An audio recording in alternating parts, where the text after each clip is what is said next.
भारतीय नौदलाच्या वतीनं नौदल दिनानिमित्त गेल्या आठवडाभर विविध कार्यक्रमांचं आयोजन करण्यात आलं होतं।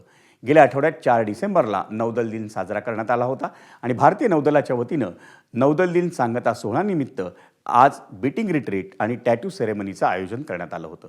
नव्या पिढीला भारतीय नौदलाची ओळख करून देण्याचा, नौदलाची शिस्त आणि अभिमानाशी जोडण्याचा प्रयत्न या नौदल दिन सोहळ्यातून करण्यात आला।